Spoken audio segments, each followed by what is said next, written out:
Bonjour à toutes et à tous. Alors, on laisse tout le monde rentrer petit à petit dans l'espace de visio.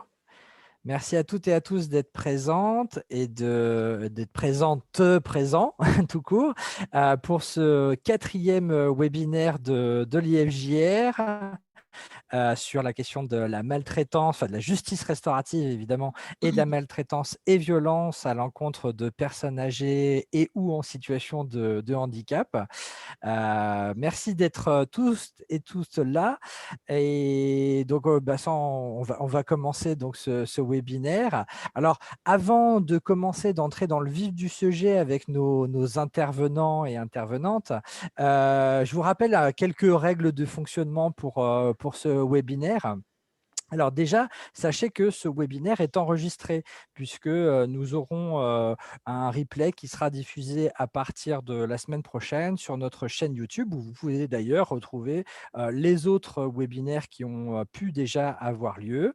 Ensuite, toutes les personnes qui sont inscrites à ce webinaire, vous recevrez le lien vers le webinaire ainsi qu'une petite foire aux questions, puisque dans le cadre du chat que vous avez là dans le petit onglet Converser, vous avez la possibilité d'interagir entre vous, de nous poser des questions.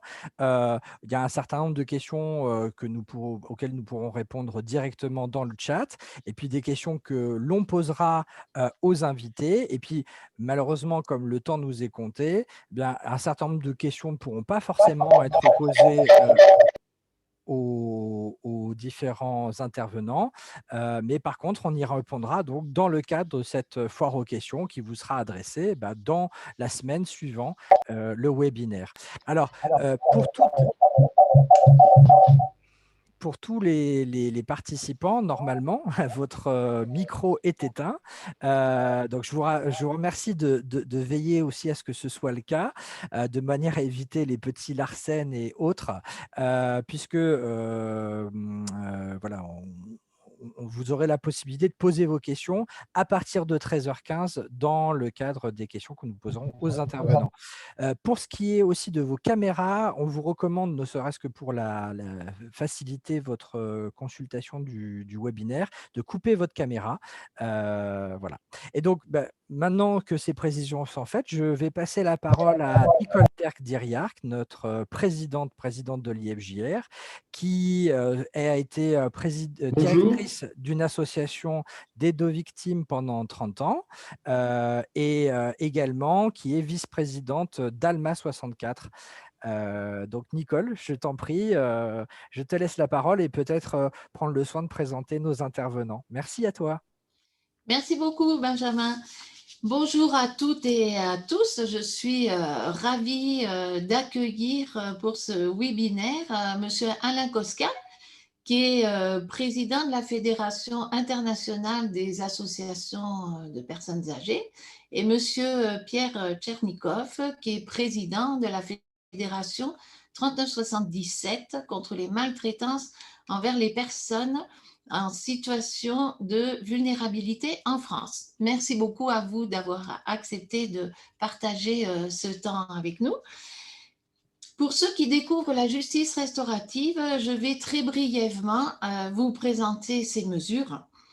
On peut dire que la justice restaurative est un espace de dialogue sécurisé qui est offert aux personnes concernées par une infraction, qui leur permet de partager leurs ressentis, leurs émotions consécutives aux faits vécus, mais aussi la répercussion de ces derniers dans tous les domaines, que ce soit personnel, familial ou social.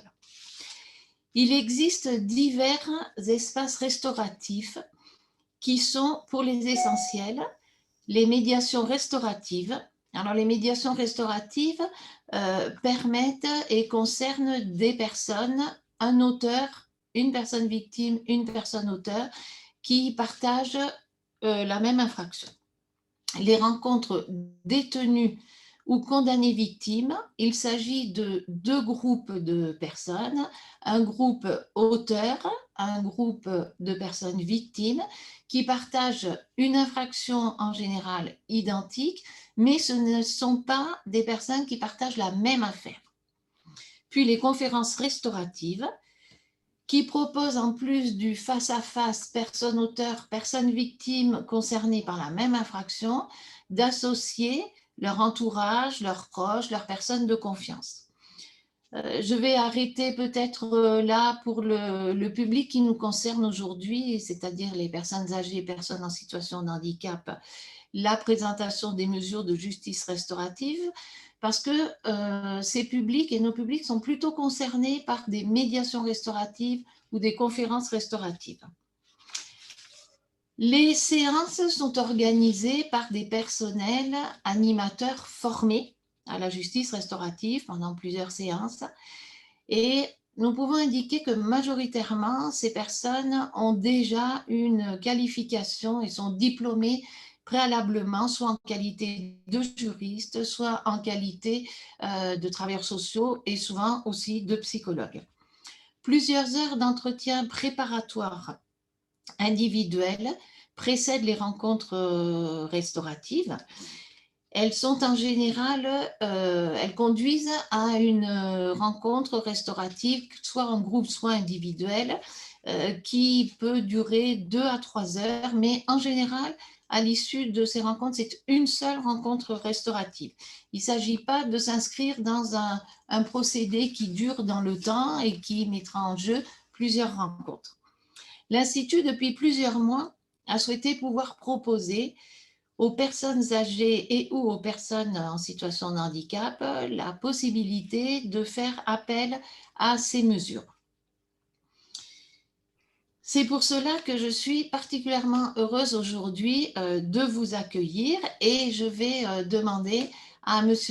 Tchernikov et à M. Koska de présenter leur fédération. Donc peut-être dans un premier temps, M. Koska, si vous voulez bien présenter la FIAPA à peu près en 5 minutes. Merci beaucoup. Bien, écoutez, je vais présenter la FIAPA. Il y a 40 ans, la société civile s'est mobilisée et les aînés de 4 pays européens, France, Europe, France, Espagne, Italie et Belgique, ont créé la FIAPA, une fédération, donc, comme Nicole vous l'a dit. Et ils avaient compris que l'union faisait la force.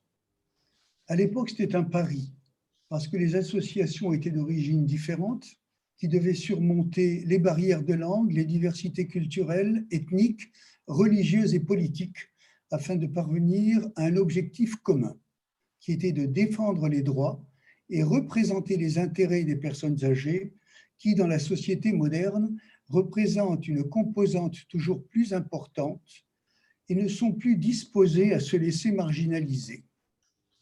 Elle a un certain nombre de statuts qui lui permettent d'œuvrer en ce sens. Un statut consultatif auprès de l'ONU qui lui permet d'avoir une voix active au niveau du Conseil économique et social.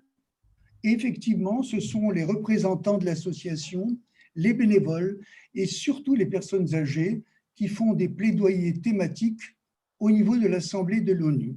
Nous tenons beaucoup à ce que ce soit des usagers, âgés ou en situation de handicap qui prennent la parole au nom de la FIAPA. La FIAPA organise des événements, réalise des publications et conçoit et diffuse des formations. En ce qui concerne la prévention des maltraitances à l'égard des aînés, elle fait un travail sur les maltraitances financières, des rapports, un laboratoire d'idées et des campagnes de communication. En ce qui concerne les urgences gérontologiques, qui est le domaine un accès important pour la FIAPA, elle intervient et travaille sur les cas de pandémie, de catastrophes naturelles et de faits de guerre. C'est-à-dire que ça va de l'ouragan à l'attentat, comme nous sommes intervenus au niveau de Nice, mais aussi dans les cas de pandémie, et nous y sommes. Alors, elle est devenue rapidement une fédération mondiale avec 71 membres, qui sont à la fois des associations locales, régionales et nationales, Par exemple, le Comité national chinois des personnes âgées, je n'ose donner le nombre de membres de ce comité chinois, mais aussi des associations, des fédérations en France, parmi lesquelles Génération Mouvement, dont vous savez qu'il compte environ 600 000 membres.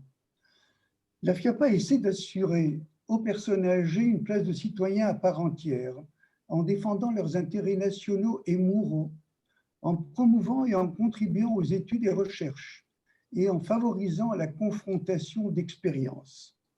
Et Dieu seul sait si elles nous ont été utiles de ne pas rester sur notre sol national, mais de voir combien des bonnes pratiques pouvaient être recensées un peu partout, à la fois en France et dans le monde, et ces bonnes pratiques ont permis de les diffuser et de montrer comment on pouvait parfois faire autrement. Alors effectivement, la FIAPA est très basée sur un bénévolat actif, la lutte contre la pauvreté, la discrimination faite aux femmes, les liens intergénérationnels, la prévention bien sûr et la lutte contre les maltraitances, avec à l'intérieur l'accès au numérique et la lutte contre l'isolement. Alors c'est vrai que l'agisme est pour nous un combat permanent. La FIAPA lutte en effet contre les discriminations liées à l'âge. Et effectivement, c'est un travail de longue haleine, car cette discrimination est extrêmement répandue et elle est entrée dans les pratiques sociales. Parfois, les aînés eux-mêmes ne s'en rendent pas compte et ne se révoltent plus. C'est le silence. À tel point que pendant la pandémie qui nous frappe aujourd'hui, un grand nombre de personnes âgées se sont dites responsables de ce qui se passait pendant la pandémie. C'est dire à quel point l'agisme fait des ravages et peut être intégré dans le raisonnement de chacun. Alors il est vrai que quand on se base sur le dernier rapport mondial sur l'agisme de l'OMS, l'OMS montre que 6,3 millions de cas de dépression dans le monde sont dus à l'agisme. C'est une discrimination insidieuse. L'exclusion de la plupart des personnes âgées de la participation active à la société représente une tragédie inacceptable, contraire à la dignité humaine et une perte de chance pour chacun d'entre nous. Monsieur Voilà. Kostka? Oui, j'ai compris. Je m'arrête. J'avais coupé déjà ce qu'il fallait couper. Merci beaucoup pour cette présentation de la FIAPA. Je vais demander à Pierre Tchernoukov de présenter la fédération 3977, s'il vous plaît. Oui, la fédération est très heureuse de cette invitation et on remercie très chaleureusement l'Institut de justice restaurative de ce webinaire qui est très bienvenu. La fédération, c'est un dispositif de terrain, c'est un dispositif choisi par les pouvoirs publics pour mettre en œuvre des activités de lutte contre les maltraitances des adultes en situation vulnérable dans notre pays. Ce dispositif, il comprend deux entités. La première entité, c'est une plateforme téléphonique qui est animée par des professionnels, qui est devenue permanente au sens où elle est disponible tous les jours de la semaine, y compris les fins de semaine. Et cette plateforme, qui est localisée à Paris, je le précise, elle n'est pas dans des endroits reculés de la planète, elle reçoit des appels, essentiellement des appels téléphoniques, venant de personnes qui ou bien subissent des maltraitances, ou bien constatent, visualisent, sont témoins de situations de maltraitance, ou qu'elles pensent peut-être être des situations de maltraitance. Ça, c'est donc le point d'entrée dans ce dispositif. Et puis, on en parlera un peu plus tard, répondre à des situations de maltraitance, ça prend du temps. Ce n'est pas du tout instantané.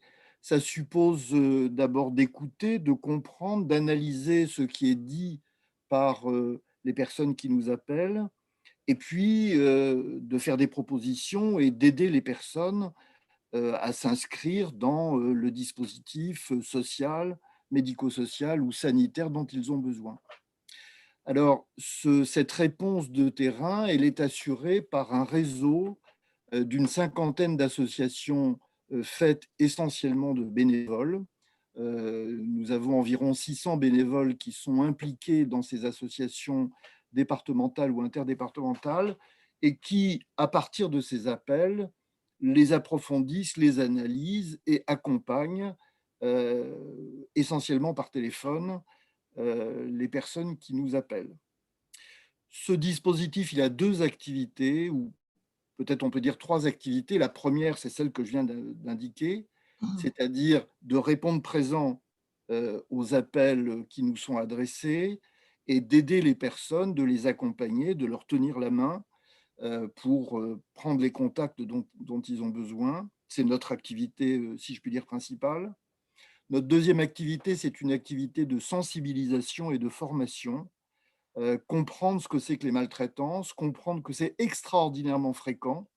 Une synthèse de l'Organisation mondiale de la santé parle dans le monde, de 16% de la population âgée de 60 ans et plus qui serait victime de maltraitance. Donc, faites un petit calcul pour la population française, ça fait vraiment beaucoup de monde.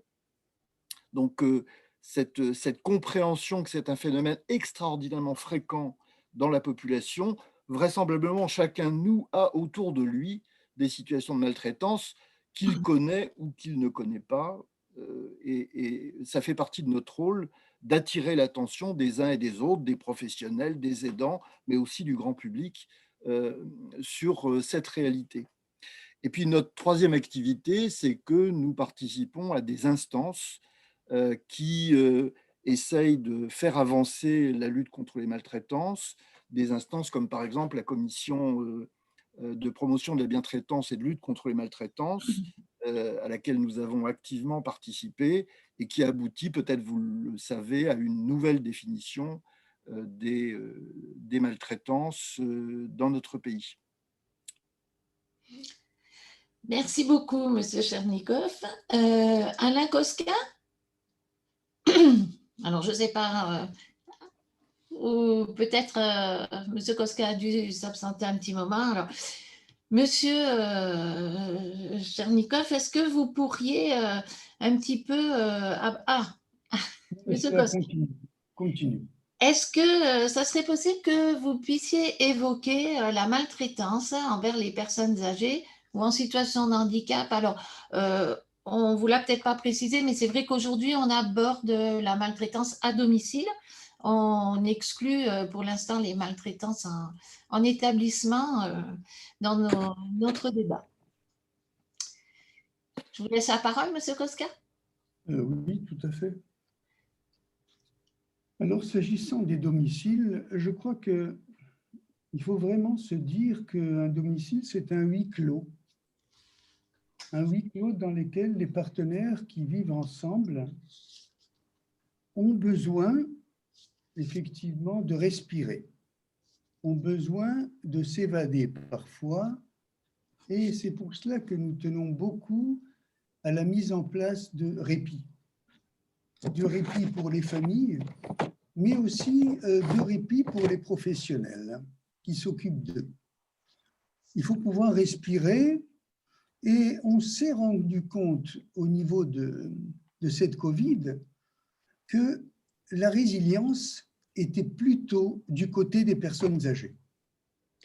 Nous avons vu beaucoup plus de dépression, de mal-être au niveau des aidants, particulièrement des aidants familiaux, avec toute la culpabilité dont ils nous ont parlé, alors que les aînés nous parlaient de leurs expériences de vie antérieures, où ils avaient déjà été confrontés à des problématiques parfois de guerre, à des problématiques de rupture dans les familles, à des problématiques de grandes difficultés à survivre dans certaines périodes. Et on se rend compte que cela les amène à avoir un peu de distance et parfois de souhaiter donner des conseils à leurs aidants. Les aidants vivent tout cela comme des catastrophes, et c'est vrai que c'est un élément qu'il ne faut pas négliger. L'autre élément, c'est d'avoir à intervenir ou d'avoir à regarder des familles violentes qui ont une histoire violente depuis quasiment toujours. Et ces familles nous racontent comment les ruptures se sont faites. Et je vous avoue que cela m'a fait penser aux travaux sur le génogramme que j'ai eu l'occasion de mener au niveau du Canada quand j'y ai résidé. Effectivement, on se dit que dans ces cas-là, la seule approche possible est une approche systémique. Parce que dans le même temps, nous voyons que beaucoup d'alertes n'aboutissent pas ou aboutissent peu, quel que soit le talent de ceux qui reçoivent les alertes. En effet, chaque alerte va remettre en cause l'édifice familial et risque de le faire exploser. De là, l'intérêt d'une présence de tiers susceptibles d'accompagner les changements que nous souhaitons petit à petit, parce que nous ne pensons pas qu'une famille violente puisse, du jour au lendemain, se montrer une famille tendre, parce que l'éducation s'est faite selon la violence. Et nous le voyons au niveau des tuteurs. Les tuteurs familiaux qui viennent nous dire, ces tuteurs familiaux, que pour le moment, ils ne peuvent rien faire et à chaque fois, on nous ramène le Covid. Et puis, ces maltraitances à domicile, c'est aussi le choix des dérives sectaires. Pendant la Covid, nous n'avons jamais vu autant de sectes s'installer et venir au domicile. Et nous travaillons effectivement avec la mission interministérielle de lutte contre les dérives sectaires au ministère de l'Intérieur, qui a vu se multiplier les appels téléphoniques, les passages à domicile, alors que les arnaques sont souvent derrière ces passages-là. Et puis nous pensons que pour les familles, c'est un véritable traumatisme. Et il ne suffit pas de dire que c'est un traumatisme parce qu'il faut penser à l'avenir. Et l'avenir, c'est le post-trauma. Et comment on fait pour pouvoir anticiper l'avenir alors que le moment, c'est un moment de crise où c'est la dépression qui règne ou alors la culture originelle des familles, alors que nous pensons, nous, que le post-trauma dont nous parlons et que nous animons souvent avec France Victime permet d'anticiper les lendemains. Alors peut-être que la Covid est une chance, peut-être qu'elle peut entraîner des accompagnements systémiques, peut-être qu'elle peut déclencher un certain nombre d'éléments, mais vous savez, nous pensons toujours, au vu de ce qui s'est passé au niveau mondial, que les travailleurs sociaux, les travailleurs médicaux sont terriblement affectés par le traumatisme et que le post-traumatisme est une action à accomplir et à conduire, surtout pour celles et ceux qui œuvrent à domicile. Je vous rappelle qu'au début de la pandémie, tous les jours, nous avions un reporter de la situation pandémique en France qui nous parlait du nombre de morts à l'hôpital, puis il a daigné parler du nombre de morts dans les institutions, et aujourd'hui encore, nous ne connaissons pas le nombre de morts au domicile. C'est dire à quel point ce domicile est mal connu, les personnes qui y œuvrent sont mal connues et souvent maltraitées, et nous pensons effectivement que là, dans ces cas-là, nous avons un certain nombre d'institutions auxquelles nous pouvons nous adresser. C'est comme ça que lorsque, au début de la pandémie, on nous a dit que les personnes âgées devaient rester à domicile, se confiner jusqu'à la fin des temps, dans la bouche à la fois de ministres, mais aussi du président de la République, nous avons saisi le défenseur des droits en lui parlant de cette discrimination et en lui demandant de faire le point officiellement, parce que nous ne souhaitions plus que se répètent à la télé tous les risques que ces personnes âgées pouvaient faire courir au monde entier. Et nous sommes très heureux d'avoir pu constater que dans les jours qui ont suivi, eh bien, cette doctrine-là a cessé. Voilà ce que je voulais dire. Merci, Monsieur Koska. Monsieur Kernikov, vous allez peut-être pouvoir, par l'intermédiaire de votre fédération, un peu nous présenter un état en France du nombre des appels que vous recevez concernant ces publics vulnérables maltraités. Est-ce que vous pouvez un petit peu nous exposer l'ampleur de ce phénomène en France, s'il vous plaît?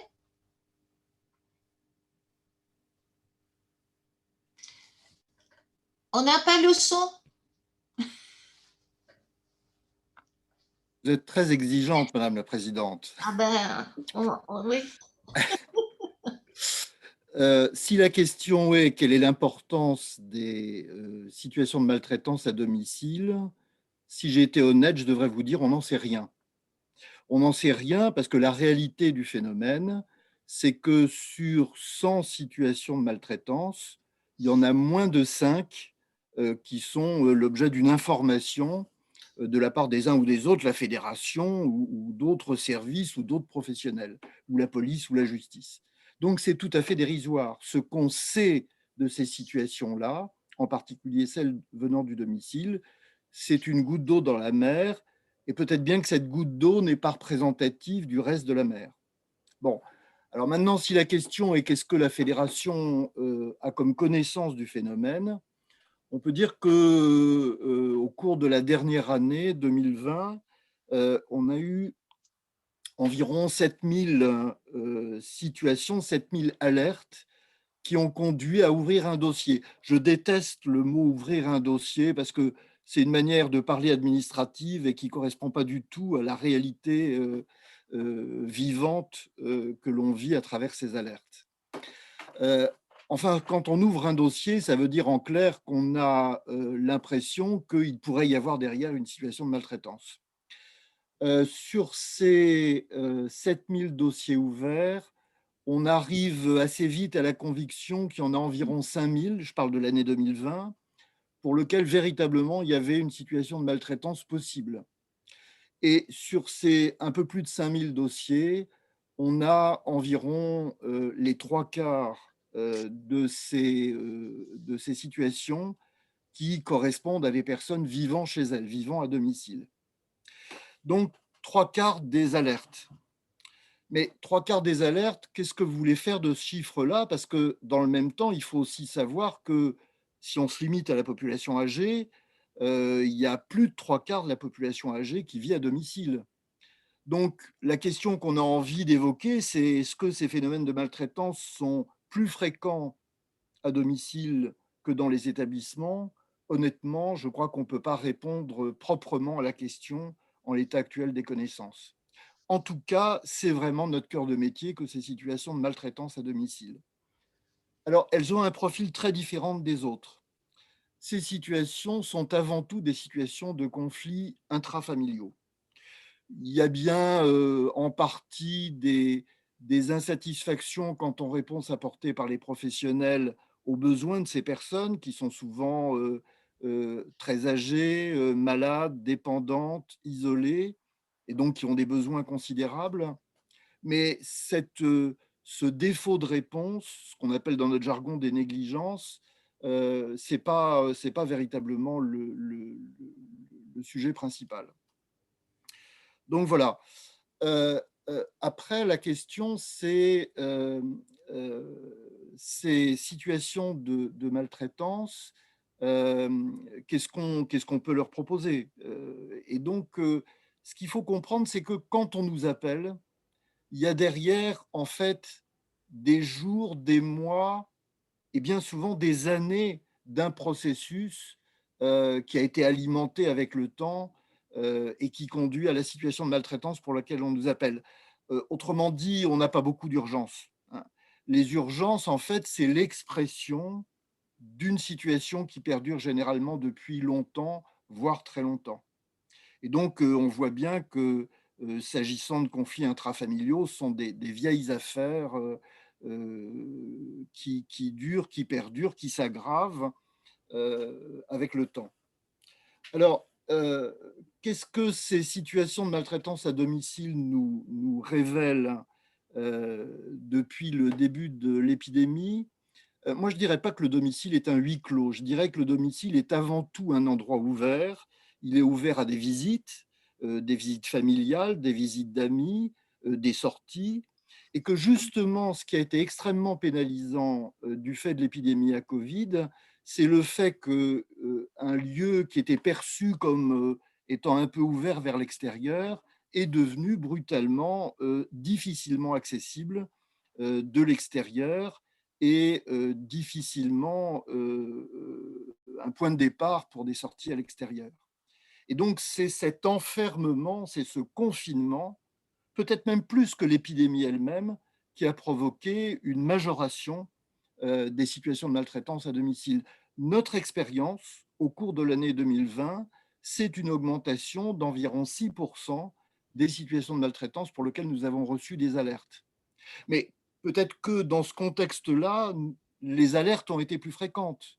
Mais est-ce qu'elles ont été plus fréquentes parce que les situations de maltraitance elles-mêmes étaient plus fréquentes? Ça n'est pas exclu du fait des conditions de confinement, mais c'est peut-être aussi que la parole s'est un peu plus libérée et qu'on nous a appelés plus facilement. C'est une question qui est encore ouverte. Merci beaucoup. Merci bien. Monsieur Kostka, est-ce que vous pourriez nous indiquer, de votre point de vue, comment vivent les maltraitances, les personnes vulnérables, voire celles qui les prodiguent aussi, et quelles en sont les conséquences?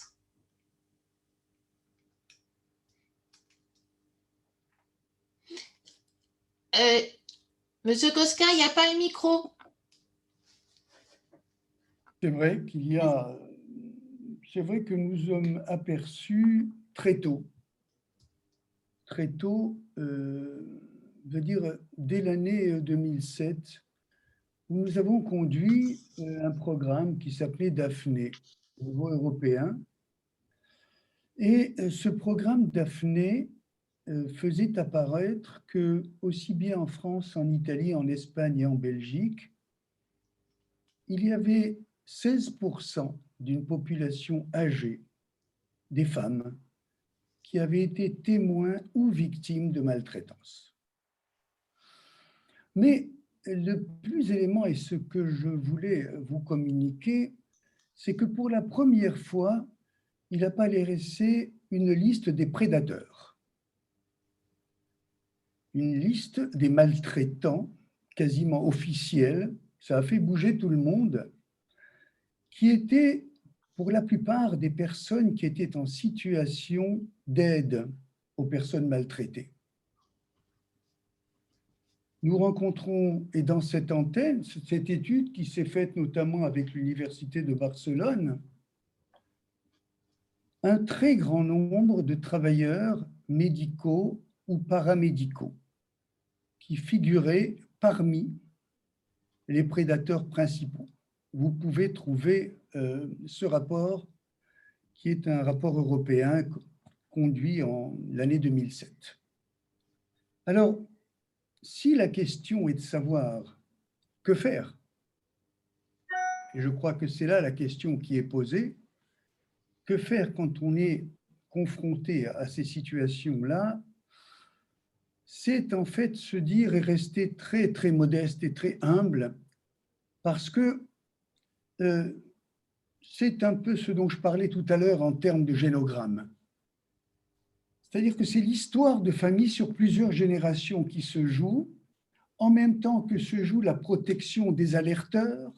Heureusement que lorsqu'il était médiateur et tout défenseur des droits, Jacques Toubon a beaucoup œuvré en direction de la protection des alerteurs, faire beaucoup d'informations au niveau des aînés, faire de la formation et de l'information au niveau des aînés, des familles et dans toutes les classes d'âge. Ça veut dire faire participer les aînés à toutes les instances dans lesquelles ils sont évoqués ou quand des décisions les concernant sont prises. Nous faisons sans arrêt cette démarche. Nous l'avons faite au niveau de l'Assemblée nationale, d'un certain nombre de députés qui nous ont audités, et je crois que les choses ont été entendues. je n'oublierai pas l'excellent rapport Libaud qui montre à quel point trop souvent on prend en compte les besoins ou ce que nous pensons être les besoins des aînés et jamais leurs attentes et leurs envies. Et s'il s'agissait seulement des aînés, mais c'est la même chose au niveau des aidants. Les aidants, on les attend dans leur position d'aidant, coupables et condamnés à être aidants. Et donc dénués de projets de vie personnelle. Et il y a un gros travail d'accompagnement de ces aidants. Nous en avons réalisé un à l'hôpital Bretonneau par rapport à des aidants dont les parents étaient en soins palliatifs. Et nous avons travaillé avec eux pour savoir ce qu'ils aimeraient faire au décès de la personne qu'ils aidaient. Ça n'était pas simple, l'accompagnement du psychologue a été nécessaire. Mais il faut quand même constater qu'avec cette parole libérée, quand on revoit les choses 5, 6, 7 années après, on se rend compte que ces aidants ont fait leur vie et l'ont fait telle qu'ils souhaitaient. C'est-à-dire qu'on a là aussi un gros travail à faire pour libérer la parole, permettre que quelque chose dans cet engrenage puisse cesser. Et je crois que tant que nous n'aurons pas fait, appelons ça une médiation, appelons ça de la restauration, appelons ça de la réparation, tant que nous aurons ce nœud-là, nous ne voyons pas comment les choses peuvent évoluer. Et je répète, leur donner la parole et les inviter à toutes les activités que nous menons. Vous savez, pour parler de quelque chose de simple, notre trésorière au niveau de la FIAPA a 94 ans. Elle a créé une société qui lui permet d'apporter de l'aide et des ressources à 40 000 personnes au Cameroun. Elle est accompagnée de 6 000 bénévoles pour réaliser dans tous les coins du Cameroun, mais ils ont créé la structure, ils gèrent.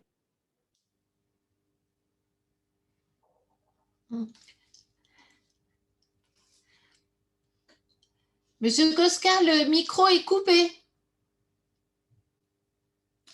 Tu vois, ça doit être toi. Oui. Mais, Non, mais bon, j'ai fini. merci beaucoup, c'est un formidable témoignage de ce qui a été réalisé. Et, oui, vraiment, bravo. Monsieur Chernikov, pouvez-vous aborder et nous dire actuellement, enfin, par rapport à la Fédération 3977, quelles sont ou quelles seraient les solutions qui peuvent être envisagées, qui sont proposées aux personnes en situation de maltraitance? Il nous reste peu de temps, malheureusement, parce qu'après, on passera voilà, aux questions. Donc,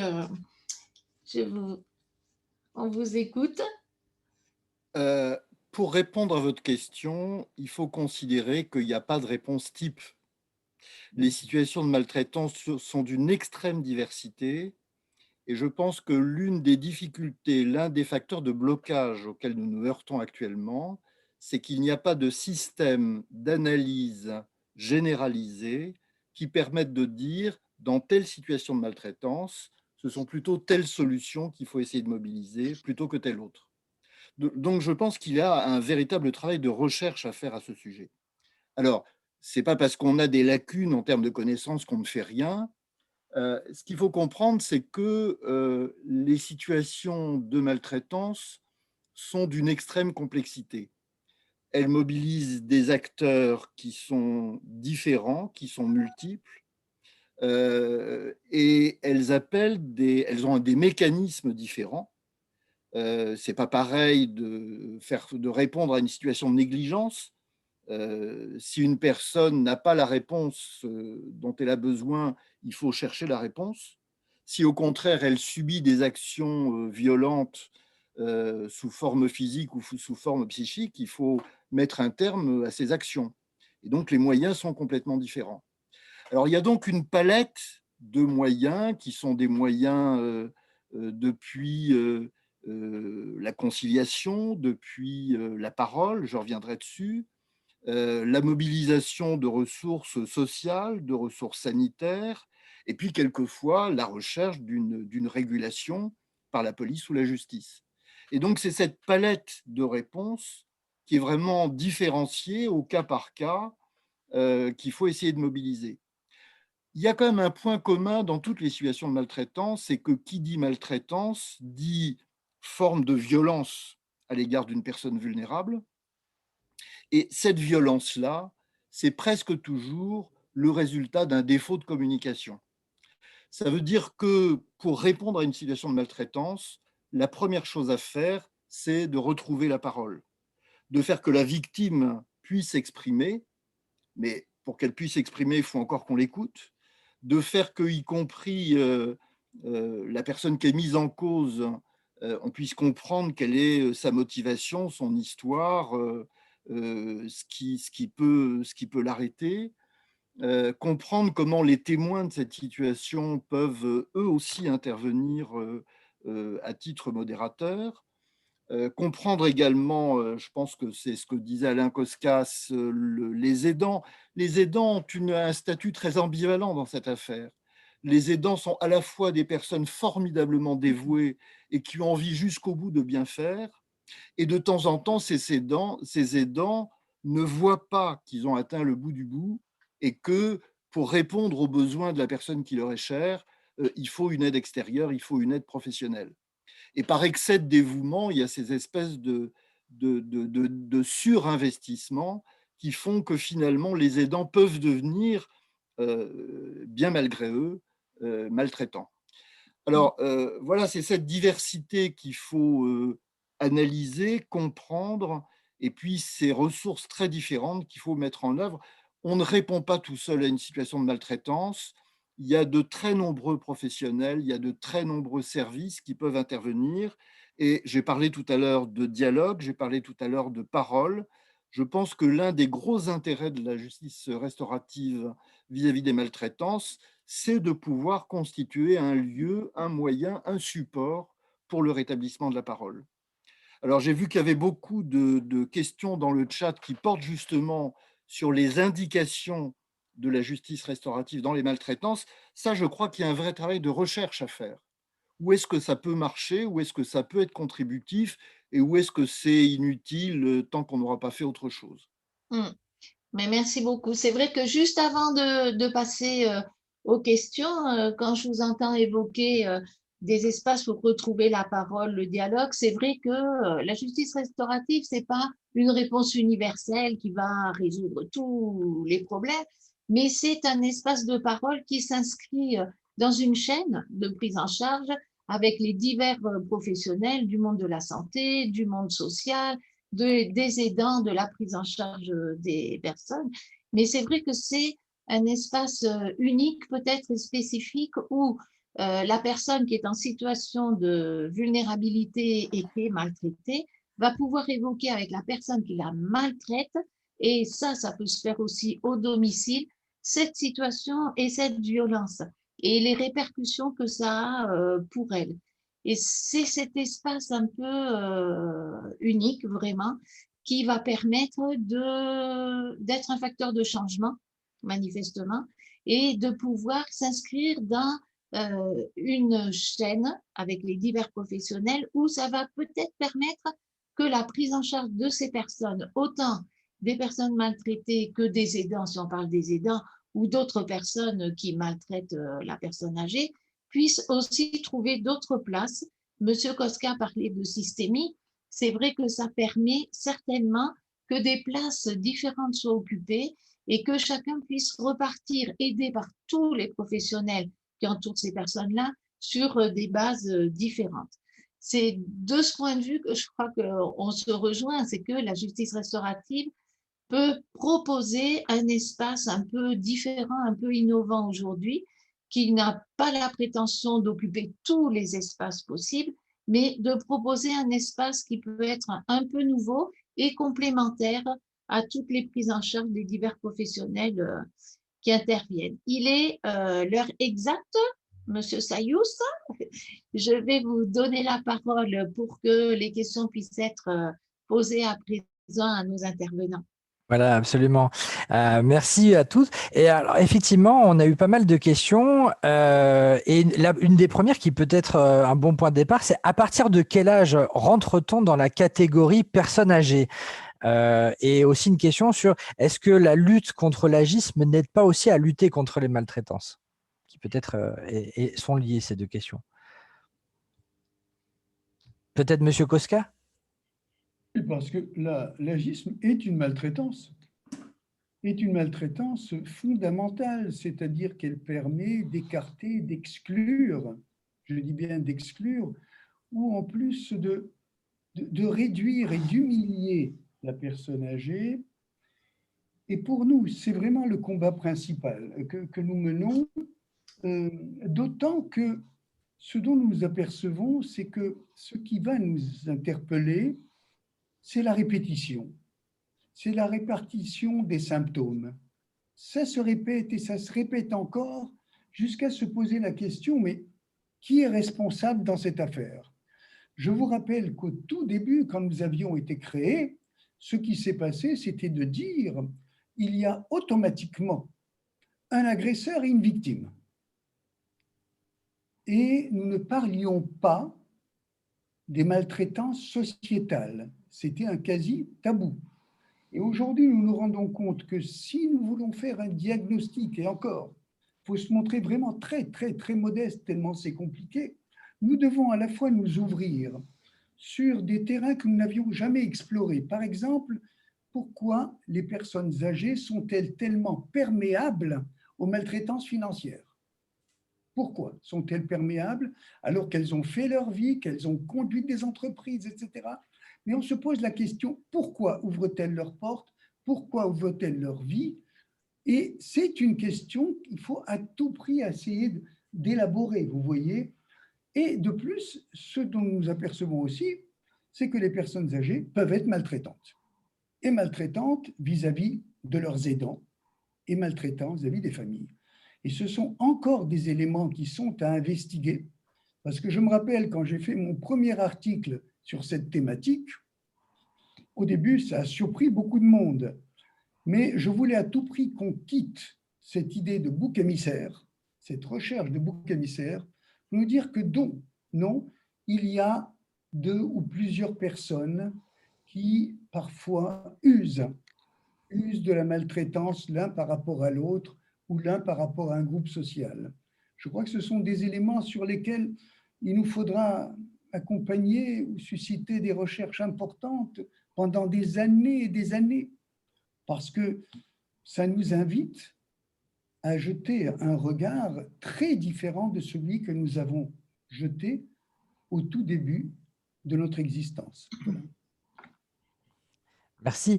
On avait une autre série de questions qui pose la suivante. C'est concrètement, dans le cadre d'une maltraitance, comment accéder à la justice restaurative ou d'autres aspects sur, notamment pour des personnes peut-être plus isolées, comment est-ce que ces personnes qui sont victimes aussi par ailleurs d'autres infractions, comment ces personnes peuvent accéder à la justice restaurative?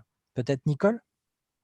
Oui, ces personnes peuvent accéder à la justice restaurative, soit dans le cadre déjà légal, entre guillemets, c'est-à-dire ce sont des personnes qui ont déposé plainte, qui se sont adressées à des services de police, de gendarmerie, au service de la justice. Et il y a un texte de loi de 2014 qui rend obligatoire l'information auprès des victimes du fait qu'elles peuvent bénéficier d'une mesure de justice restaurative. Ça, c'est la voie légale, je dirais, entre guillemets, quand les personnes ont engagé une procédure de plainte ou se sont rapprochées des services de justice, police ou gendarmerie, mais elles peuvent également s'adresser soit directement à l'IFJR, soit auprès des antennes. Nous avons donc des antennes qui sont en métropole, qui sont également à La Réunion. Et donc, je te laisserai donner les numéros de téléphone, Benjamin. Oui, oui, oui, on va mettre Bon. dans le chat les Donc, coordonnées de nos antennes. demander à bénéficier de ces mesures. Alors, étant entendu, je vous l'ai dit tout à l'heure, qu'il y a des entretiens préparatoires, qu'il faut que ces rencontres soient aussi possibles et qu'elles soient positives pour tout le monde. Donc, il faut aussi que les animateurs puissent bien évaluer le contexte de manière à ce que ça ne soit pas une rencontre qui soit plus dévastatrice que productive. Tu peux, oui, donner les téléphones, tu les indiqueras. Oui, oui, oui, on va mettre les coordonnées dans le chat. Une autre question était sur, plus généralement, concrètement aussi, hein, qu'est-ce que la justice restaurative peut apporter dans ces situations de maltraitance? Monsieur Tchernikov, vous évoquiez ce besoin de dialogue. Qu'est-ce que les gens vont pouvoir aller chercher dans ces rencontres? Et on avait aussi une question qui peut-être est en lien sur la nécessité peut-être pour les personnes qui sont vulnérables, touchées par ces situations de maltraitance, de prendre conscience en préalable qu'elles sont en situation d'être victimes, mais victimes de qui? Victimes de quoi? Voilà. Bon, moi, je ne pense pas qu'on puisse répondre par une généralité, là. C'est-à-dire que je crois qu'il faut partir de la réalité de situation. Par exemple, pour essayer de concrétiser un petit peu, au cours de cette période, au cours de ces mois que nous venons de vivre, il y a quelque chose qui est sorti, notamment pour les situations de maltraitance à domicile, c'est une montée des maltraitances de nature psychologique. Et ça recoupe parfaitement des constats qui ont été faits par ailleurs dans la population générale de dégradation de la santé mentale. Alors, je dirais que une personne qui est victime de maltraitance et dont l'expression de la maltraitance est de nature mentale, elle a besoin qu'on lui propose une réponse qui naturellement va mobiliser de la communication avec les autres, qui va évidemment essayer de rétablir ce qui peut être rétabli en matière de lien social. Et je pense que dans ce contexte-là, la justice restaurative peut avoir un gros intérêt parce que il y a la neutralité, il y a le caractère, il y a le recul, il y a la garantie d'écouter la parole des uns et la parole des autres, et que ça peut être finalement un lieu de concertation à partir du moment, et c'est probablement une condition importante, tous les partis concernés sont disposés à le faire. C'est probablement pas une bonne idée que de chercher à rapprocher des partis qui sont en conflit ouvert et qui souhaitent continuer à en découdre. On n'a aucune chance d'arriver quelque part dans ce contexte-là.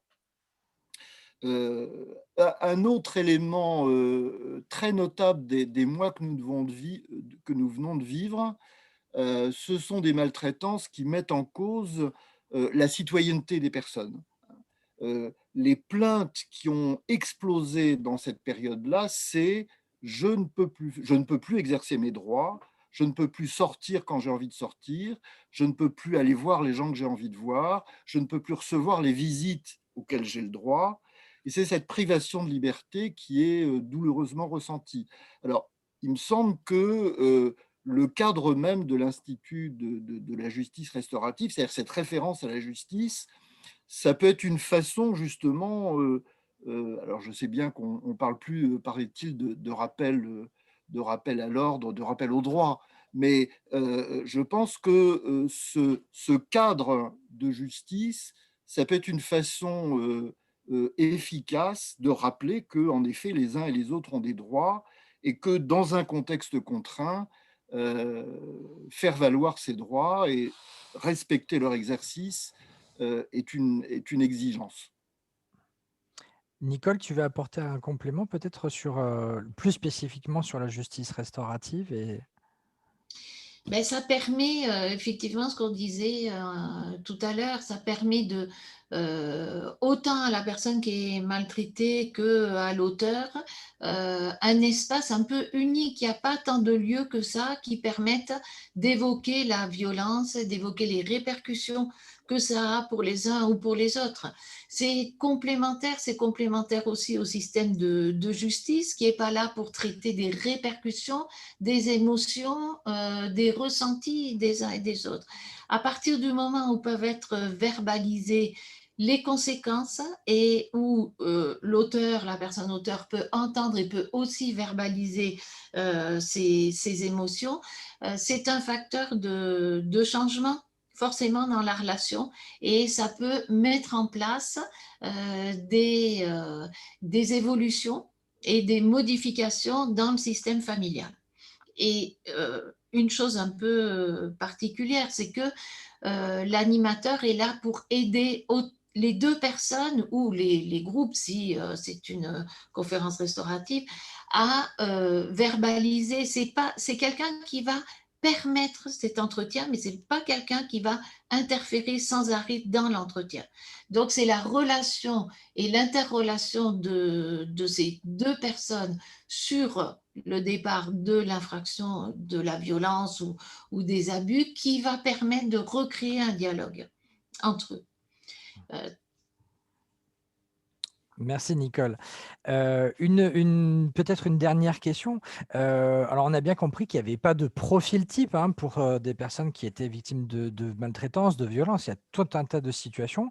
Mais est-ce qu'il y a des formes particulières de maltraitance qui peuvent donner lieu ou plus particulièrement donner lieu à la justice restaurative? Par exemple, notamment évoqué, est-ce que la négligence ne doit pas être considérée comme une maltraitance psychologique et donc qui pourrait donner lieu à la justice restaurative?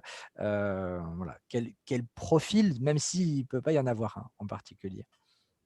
Moi, Benjamin, j'ai envie de répondre que lorsque nous en avons parlé avec Nicole, je venais avec mon patrimoine dont j'avais hérité de mon séjour au Canada.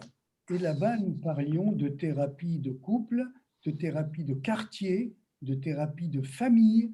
Ça m'avait laissé un peu perplexe et il y avait à chaque fois été mobilisé 2 voire 3 thérapeutes et l'espace était entièrement filmé et on revenait sur cet espace pour y comprendre quelque chose. Mais tout cela durait et durait un longtemps avec une volonté systémique. Et je demandais à Nicole, mais est-ce que c'est de la systémie et une thérapie systémique? Et elle me disait que non. Il s'agissait effectivement d'une rencontre, une seule, même si elle avait été préparée très longuement en avance. Et ça, nous le voyons dans des pratiques telles que celle du baluchon, etc. Énormément de temps de préparation, mais que ça durait un épisode, un jour. Et alors, moi, j'ai envie à nouveau de reposer la question à Nicole, qu'est-ce qui fait qu'un jour va suffire là où nous mettions des années? Ce qui peut peut-être suffire, c'est que le temps de la préparation va faire évoluer chaque personne par rapport à ses émotions, par rapport à ses ressentis et aussi peut-être par rapport à une certaine compréhension de l'autre. Vous parliez tout à l'heure des aidants qui en fait sont des personnes qui sont là pour aider la personne âgée, voire la personne en situation de handicap, et en fait qui peuvent basculer dans une situation où ils deviennent des personnes auteurs parce qu'à un moment, il y a une difficulté, un trop-plein, quelque chose qui est plus possible à assumer pour eux. Ce qui se passe, c'est qu'à partir du moment où les personnes peuvent verbaliser leurs émotions, il y a quelque chose de l'ordre de la compréhension, de l'ordre du dialogue retrouvé, de l'échange qui peut se remettre en place et il y a quelque chose qui se répare. Alors, c'est pour ça qu'on va parler de restauration, quelque chose qui se répare dans la relation. Et c'est ce temps-là n'a pas besoin de s'inscrire dans la durée sur des mois et des années. Ce qui va s'inscrire dans la durée, c'est la préparation, parce qu'il faut que chacun puisse être prêt à se retrouver dans cet espace de rencontre. Mais une fois que la rencontre a eu lieu, elle dure un temps certain, on va le dire comme ça, puisque tout à l'heure, je vous ai expliqué que c'est pendant 2 ou 3 heures de temps. Et ce temps-là est un temps qui est un peu de l'extrait dans la relation.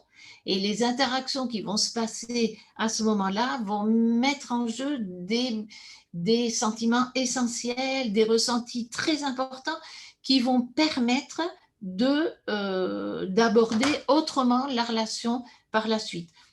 Donc la suite après va être travaillée avec tous les professionnels qui interviennent déjà auprès de ces personnes. Ça va être peut-être un facteur favorisant et un facteur qui favorise un positionnement différent de chacun parce qu'il y a une relation qui rétablit. Merci Nicole pour ce complément. Et ben, ce que je vous propose, c'est Nicole notamment, de conclure, hein, parce que malheureusement, il est 13h30 et nous allons devoir mettre fin à ce webinaire, même si voilà, on voudrait encore avoir plus de précision, mais on aura l'occasion de revenir à travers la FAQ qui vous sera adressée prochainement pour répondre à toutes les questions auxquelles on n'a pas pu répondre immédiatement. Et puis, au cours des prochains mois, on aura d'autres occasions d'en reparler. Voilà, merci. Ben moi, je tiens à remercier tous les participants et puis très chaleureusement nos 2 intervenants, Monsieur Koska, Monsieur Tchernikov, pour votre participation. C'est sûr qu'on a certainement manqué de temps, mais on pourra envisager de recommencer une rencontre identique. Merci beaucoup à vous. Merci à toi, Benjamin, et puis à l'équipe de l'IFJR qui a permis cette rencontre, et puis au plaisir de tous vous retrouver. Je vous dis au revoir.